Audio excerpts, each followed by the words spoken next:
मित्रांनो, सुरुवातीच्या काळामध्ये तुम्हाला सगळ्यांना मंगल प्रसाद प्रभात लोढांनी सांगितलं, खरं तर विभागीय स्तरावर नमो महारोजगार मेळावे हे महाराष्ट्राने प्रत्येक विभागामध्ये घ्यायचं ठरवलं। पहिलं राज्याची उपराजधानी असणारी नागपूरमध्ये घेतला। त्याला उदंड अशा प्रकारचा प्रतिसाद माझ्या तिथल्या मुलामुलींनी दिला। त्याच्यानंतर दुसरा मराठवाड्याला लातूरला झाला, तिथेही चांगला प्रतिसाद मिळाला। तिसरा उत्तर महाराष्ट्राचा अहमदनगरला घेतला, तोही पूर्णत्वाला गेला। आणि कोल्हापूर, सातारा, सोलापूर, पुणे या 5 जिल्ह्यांचा बारामतीमध्ये पश्चिम महाराष्ट्राचा आज मेळावा होतोय। आज आणि उद्या 2 दिवसाच्या करता हा आहे। नोंदणीकृत उद्योजक जवळपास 350 झालेले आहेत। अधिसूचित केलेली रिक्त पद 55,000 आहेत। उमेदवारी नोंदणी 33,000 झालेली आहे। मित्रांनो, आम्हाला माहिती आहे, आम्ही अनेक वर्ष राजकीय जीवनामध्ये काम करतो। सगळ्यांना नोकऱ्या मिळणं थोडंसं अडचणीचं ठरतं, परंतु अशा प्रकारचे कार्यक्रम सातत्याने घ्यायचे, मुलांना मुलींना तयार करायचं। मध्ये राज्याच्या मुख्यमंत्र्यांनी, उपमुख्यमंत्र्यांनी आम्ही एक जर्मनच्या बरोबर करार केलेला आहे। जर्मनला 5 लाख मुलं मुली लागतायत। त्यांची अट एवढीच आहे, जर्मन भाषा आली पाहिजे आणि त्यांचे ITIचे जे कोर्सेस आहेत ते त्याच्यामध्ये आले पाहिजे। मित्रांनो, आपल्या भागामध्ये नाही, परंतु राज्यात, देशात, परदेशामध्ये मोठ्या प्रमाणावर रोजगार उपलब्ध आहे। फक्त आपण त्या संधीचं सोनं केलं पाहिजे। आज इथं मगाशी लोढा साहेबांनी सांगितलं, मी आपल्याला पण सांगू इच्छितो, माझं त्यांचं बोलणं झालं। अभ्यासक्रम mechano is housekeeping, front office सेवा, इमारत देखभाल, फलोत्पादन आणि लँडस्केप संप्रेषण कौशल्य आणि इमारत देखभाल प्रयोगशाळा, असे 5 कोर्सेस ते आपल्या कृषी मूल्य शिक्षण संस्था ITI आपलं मोरगाव बारामती रोडला आहे, तिथं काही कोर्सेस देऊ इच्छित आहेत। आणि माळेगावचा ITI, तिथं काही कोर्सेस आपण देतोय। साधारण मुलांना मुलींना 15 ते 30 दिवसाचे कोर्सेस आहेत आणि ते कोर्सेस तुम्ही चांगले केले तर एक 30ची बॅच बाहेर पडणार आहे। यामध्ये अनेकांना स्वतःच्या हाताला काम त्या बाबतीमध्ये उपलब्ध होणार आहे। ते आपल्या सरकारची भूमिका आहे आणि त्या पद्धतीने सरकार काम करत आहे। आज अनेक वेगवेगळी बारामतीमध्ये झालेली कामं, त्याची उद्घाटन स्वतः राज्याच्या प्रमुखांनी, मुख्यमंत्र्यांनी केली। माझी मनापासूनची इच्छा होती की मुख्यमंत्री, उपमुख्यमंत्र्यांनी स्वतः जाऊन ते पाहिलं असतं।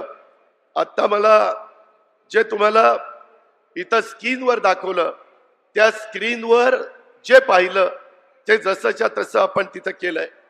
मला पोलीस उपमुख्यालयाच्या बाबतीत माझ्या बऱ्हाणपूरच्या ग्रामस्थांना, सरपंचांना धन्यवाद द्यायचे की 66 एकर जागा अशीच पडलेली होती, त्याच्यामध्ये आपण बऱ्हाणपूरच्या सर्वांना विश्वासामध्ये घेतलं आणि 132 कोटी रुपयाचं पोलीस उपमुख्यालय तिथं केलेलं आहे।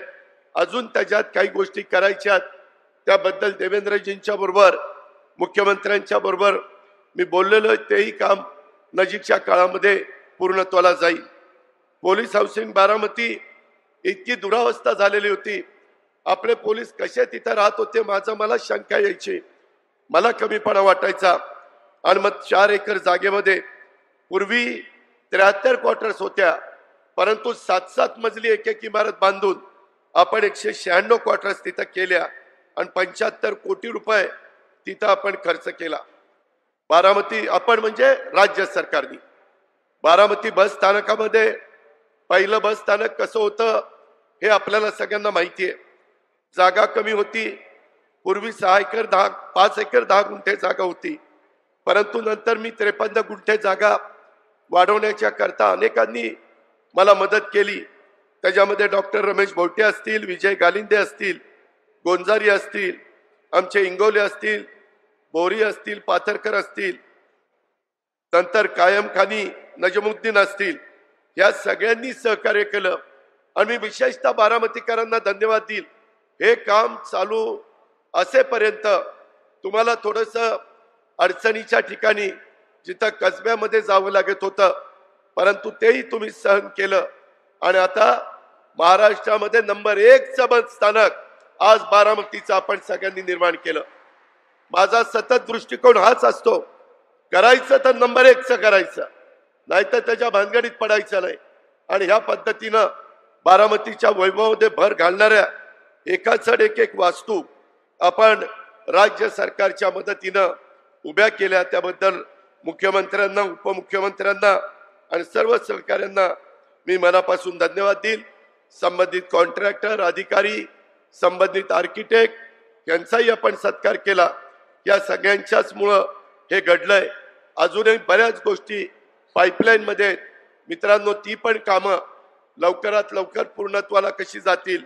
मला मुख्यमंत्र्यांना सांगायचंय, हे माझी फुशारकी नाही, परंतु या प्रत्येक इमारतीमध्ये पाया घेतल्यापासून इमारत पूर्णत्वाला जाईपर्यंत कमीत कमी एकेका इमारतीला मी 40 वेळा तरी भेटी दिल्या असतील. सतत इथं हे करा, तिथं ते करा. शेवटी माझ्या बारामतीकरांना पण अभिमान वाटला पाहिजे की खरंच आपल्या इथं जे काम झालंय ते अत्युत्तम काम झालेलं आहे. या प्रकारे आपण त्याच्यामध्ये पुढे जातोय. मित्रांनो, इथून पुढं अशाच पद्धतीनं नमो महारोजगार मेळावे महाराष्ट्रामध्ये पहिलं रिजन वाईज झाल्यानंतर याकरता राज्य सरकार मोठ्या प्रमाणावर निधी देखील देत आहे. आणि एकच अपेक्षा आहे की आमच्या मुलांना, मुलींना जे बेरोजगार आहेत त्यांना रोजगार मिळाला पाहिजे, त्यांना तिथं हाताला काम मिळालं पाहिजे. अशा प्रकारची आमची सर्वांची भूमिका आहे. माझी आज डीपीसी मधनं 39 वाहनं आपण पोलिसांनाही त्यांची गस्त चांगली घालता यावी, कायदा सुव्यवस्था चांगली राहावी, गुंड प्रवृत्तीच्या लोकांच्यावर अंकुश ठेवावा, कुणाची गुंडगिरी इथं खपवून घेतली जाणार नाही महाराष्ट्रात. या पद्धतीनं काम करायचं म्हटलं तरी इन्फ्रास्ट्रक्चर द्यावं लागतं आणि ते इन्फ्रास्ट्रक्चर आपण दिलेलं आहे. मी मगाशी तिथं CM ला उशीर होत होता म्हणून झेंडा दाखवला.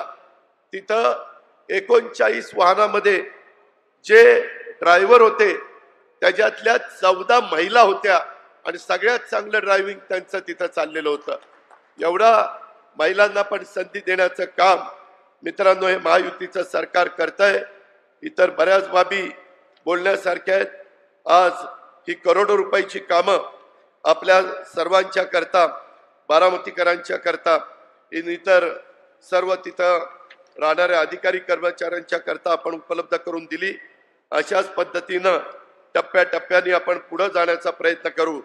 मुख्यमंत्री, उपमुख्यमंत्री, मी आपल्याला ग्वाही देतो बारामतीकरांच्या वतीनं, एक दिवस असा आणीन की महाराष्ट्रामध्ये नंबर 1चा विकासाच्या बाबतीतला तालुका कोणता आहे तर तो बारामती तालुका आहे. हे केल्याशिवाय मी गप्प बसणार नाही. त्याकरता तुमची साथ, त्याकरता तुमचं सहकार्य, त्याकरता तुमचा सगळ्यांचा पाठिंबा हे मला हवाय.